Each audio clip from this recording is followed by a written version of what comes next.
고요한 밤 감땡야담에 와주셔서 감사합니다. 구독과 좋아요를 눌러주시면 정성을 담은 이야기로 보답하겠습니다. 오늘의 야담을 시작합니다. 무림에는 늘 두려운 이름이 있었다. 마교. 검보다 잔혹하고 의리보다 차가운 자들. 그들은 피로 길을 열었고 공포로 강호를 지배했다. 그래서 무림인들은 수련했다. 더 강해지기 위해, 더 살아남기 위해, 절정이 되기 위해. 그런데 강호에는 이 모든 질서를 부숴버린 소문 하나가 퍼졌다. 하품 한 번에 마교가 전멸했다.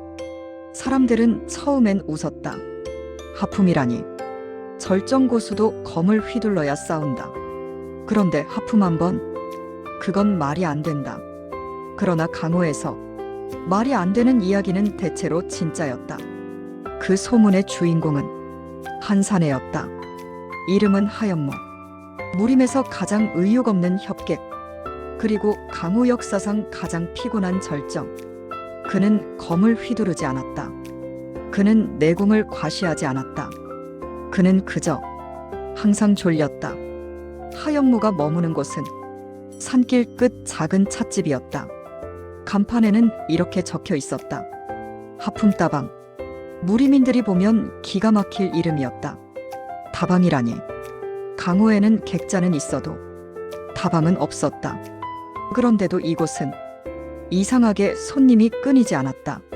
상단이 쉬어가고 떠돌이 검객이 머물고 심지어 무림맹 전령도 차를 마셨다. 왜냐하면 이 산길은 이상하리만큼 안전했기 때문이다.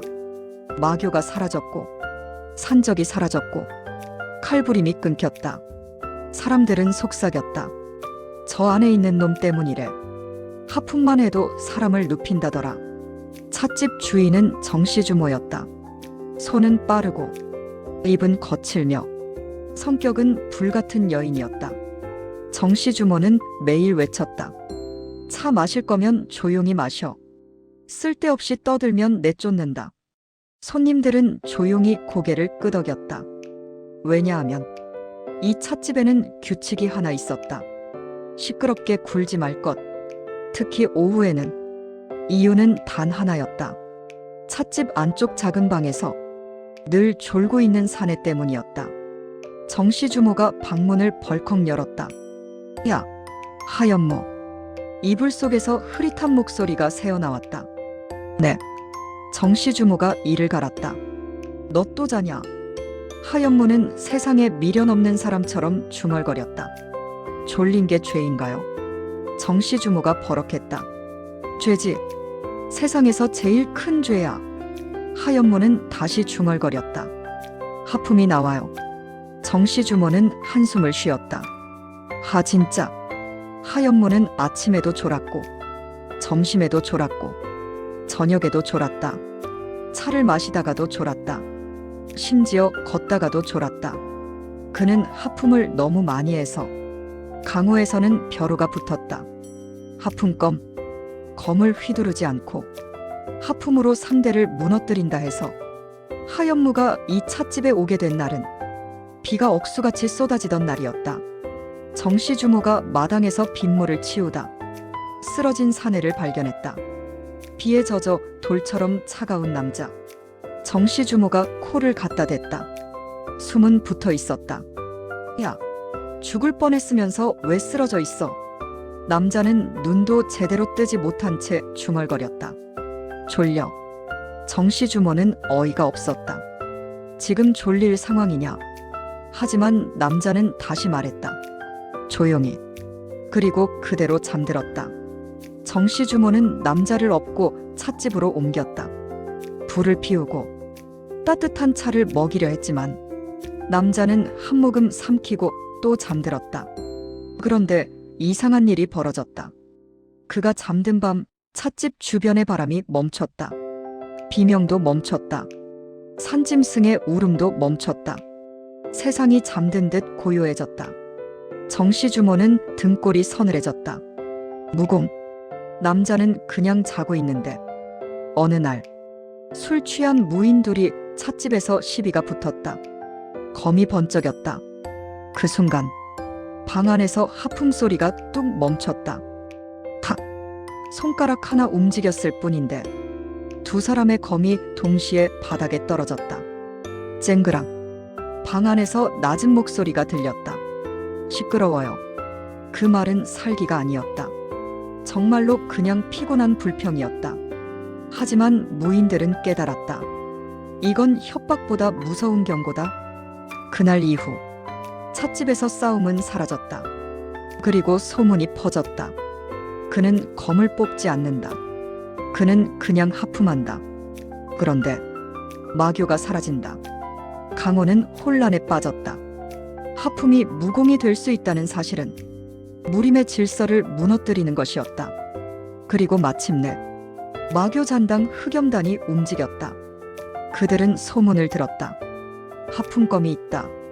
그가 있으면 마교가 설 자리가 없다. 그래서 그들은 결심했다.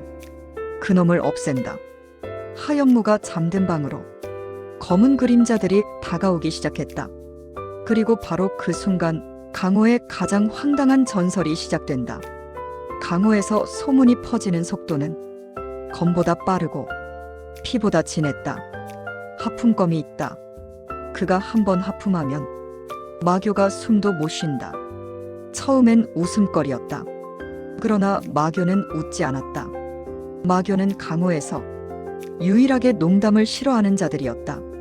그들은 피로 세상을 배웠고 공포로 질서를 만들었다. 그런 마교가 하품 한 번에 눕는다. 그건 모욕이었다. 그래서 흑염단이 움직였다. 흑염단은 마교 잔당이었다. 그들은 더 이상 천하를 지배하지 못했지만 여전히 잔혹했다. 밤이 되자 검은 그림자들이 산길을 타고 내려왔다. 그들의 발소리는 없었고 숨소리조차 없었다. 그들은 찻집을 둘러쌌다. 하품따방, 강호에서 가장 웃긴 이름을 가진 곳. 그러나 오늘 밤 그곳은 피로 물들 예정이었다. 흑염단의 단원 하나가 낮게 속삭였다. 방 안에 있다. 하연무. 그가 하품검이다. 다른 단원이 이를 갈았다. 하품으로 마교를 조롱한 자. 오늘 끝낸다. 그들은 조용히 창문을 넘어 들어갔다. 검은 칼끝이 방 안을 향했다. 하연무는 자고 있었다. 아니, 정확히는 졸고 있었다. 세상에서 가장 한심한 자세로, 세상에서 가장 강한 기운을 품은 채 흑염단 단원이 칼을 들이밀었다. 그리고 속삭였다. 죽어라. 그 순간 하연무의 하품이 멈췄다. 방 안 공기가 달라졌다. 살기가 아니었다. 검기도 아니었다. 그냥 깊은 피로의 무게였다. 흑염단 단원이 얼어붙었다. 뭐지? 하연무가 천천히 눈을 떴다. 그리고 아주 조용히 말했다. 누구세요? 흑염단 단원이 이를 악물었다. 마교다. 너를 죽이러 왔다. 하연무는 멍한 표정으로 말했다. 아, 지금요. 밤인데. 흑염단 단원이 외쳤다. 그래서 죽인다. 칼이 내려왔다. 그 순간 하연무가 입을 벌렸다. 그리고 하품을 했다. 하암. 그 하품은 길었다. 너무 길었다. 그리고 너무 깊었다. 그와 동시에 바람이 멈췄다. 촛불이 꺼졌다. 공기가 내려앉았다. 흑염단 단원의 칼이 허공에서 멈췄다. 아니, 멈춘 것이 아니었다. 움직일 수 없었다. 몸이 무거워졌다. 눈꺼풀이 내려왔다. 단원이 떨며 속삭였다. 뭐냐? 그때 하연무가 낮게 말했다. 조용히. 그 한마디가 검보다 무거웠다. 흑염단 단원은 그대로 주저앉았다. 잠든 것이다. 죽지 않았다. 그냥 잠들었다. 밖에서 기다리던 흑염단이 놀랐다. 왜 안 나오지? 신호가 없다. 그들은 한꺼번에 뛰어들었다. 그 순간 하연무가 다시 하품했다. 하암. 두 번째 하품. 그리고 이번엔 방 전체가 잠의 기운으로 물들었다. 검객들이 들어오다가 그대로 쓰러졌다. 무릎을 꿇고 눈을 감고 잠들었다. 흑염단의 잔혹한 무인들이 아이처럼 잠들었다. 피 한 방울 없이 정씨 주모가 방문을 열었다가 입을 벌렸다. 또 시작이네. 하연무는 눈도 뜨지 못한 채 중얼거렸다. 시끄러워서 깼잖아요. 정씨 주모가 이를 갈았다. 깨긴 뭘 깨. 너는 평생 깬 적이 없잖아. 흑염단의 우두머리가 마지막으로 남았다. 그는 독한 살기를 두르고 외쳤다. 하품 따위로 마교를 모욕하지 마라. 그는 내공을 폭발시켰다. 주막이 흔들렸다. 하지만 하연무는 그저 피곤한 눈으로 바라봤다. 그리고 말했다. 힘내시네요. 그 말이 더 모욕이었다. 우두머리는 광분에 달려들었다. 그 순간 하연무가 아주 작게 숨을 내쉬었다. 세 번째 하품. 하. 그 하품은 소리조차 없었다. 하지만 기운은 있었다. 잠의 파도가 밀려갔다. 우두머리의 살기가 촛불처럼 꺼졌다. 그는 무릎을 꿇었다. 그리고 속삭였다. 잠. 이게 무공인가? 그는 그대로 쓰러졌다. 전멸이었다. 하품 한 번에 강호 최악의 농담이 현실이 되는 순간이었다. 그날 새벽 무림맹 감찰관이 도착했다. 이름은 백린객.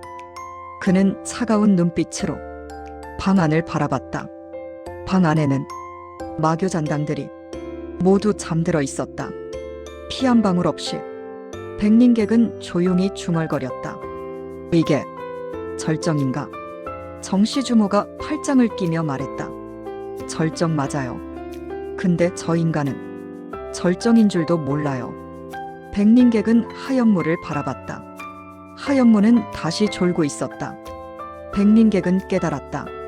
강호의 새로운 재앙은 검이 아니라 하품이었다. 강호는 뒤집혔다. 마교잔당 흑염단이 피 한 방울 없이 전멸했다. 검도 아니고 내공 폭발도 아니고 하품이었다. 무림맹은 믿지 못했다. 그래서 백린객이 직접 확인했다. 그는 하연무 앞에 앉았다. 하연무는 반쯤 눈을 뜨고 말했다.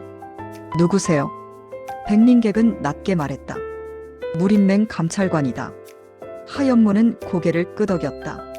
아, 그럼 차 드실래요? 백린객은 말문이 막혔다. 마교를 전멸시킨 고수가 차를 권하고 있었다. 백린객은 조용히 물었다. 너는 왜 강하냐? 하연무는 멍한 얼굴로 답했다. 저도 몰라요. 그냥 졸려요. 백린객은 이마를 짚었다. 무림은 노력으로 강해진다. 하연무는 조용히 말했다. 노력은 피곤하잖아요. 그 말이 무림 전체를 비웃는 것 같았다. 하지만 이상하게도 그 말엔 진심이 있었다. 하연무는 낮게 말했다. 강호는 너무 시끄러워요. 너무 빨라요. 칼을 너무 쉽게 들어요. 그래서 저는 그냥 자고 싶어요. 백린객은 그 순간 깨달았다. 이 남자는 강호를 부수려는 게 아니었다. 그저 쉬고 싶은 것뿐이었다. 그런데 그 쉬고 싶은 마음이 절정이 되어버린 것이다. 백린객이 조용히 말했다. 강호는 너를 가만두지 않는다. 하연무는 하품했다. 귀찮네요. 백린객은 낮게 말했다. 내 하품은 마교를 전멸시켰다. 하연무는 멍하게 말했다. 전멸이요? 그냥 졸리게 한 건데. 백린객은 숨을 삼켰다. 마교조차 졸리게 만드는 절정. 강호에서 가장 무서운 힘은 살기가 아니라 잠이었다. 며칠 뒤 하연무는 다시 하품다방으로 돌아왔다. 정씨 주모가 소리쳤다. 야, 이제 좀 일해. 하연무는 이불을 덮으며 말했다. 조금만. 정씨 주모가 버럭했다. 조금만이 천하제 일이냐. 쿨쿨. 하연무의 코 고는 소리가 다시 들렸다. 백린객은 떠나며 중얼거렸다. 강호를 구한 건 검이 아니라 하품이었다. 사람들은 말했다. 하품 한 번에 마교가 전멸한 썰. 그 전설은 강호에서 가장 황당한 이야기로 남았다. 그리고 가장 무서운 진리로 남았다. 천하를 뒤집는 건 검이 아니라 피곤함일지도 모른다고. 여기까지 하품 한 번에 마교가 전멸한 썰이었습니다. 재미있게 들으셨다면 좋아요 한번 꼭, 구독과 알림 설정까지 부탁드립니다. 오늘도 고단했던 하루 조용한 이야기 한 편으로 마무리하시길 바랍니다. 감사합니다.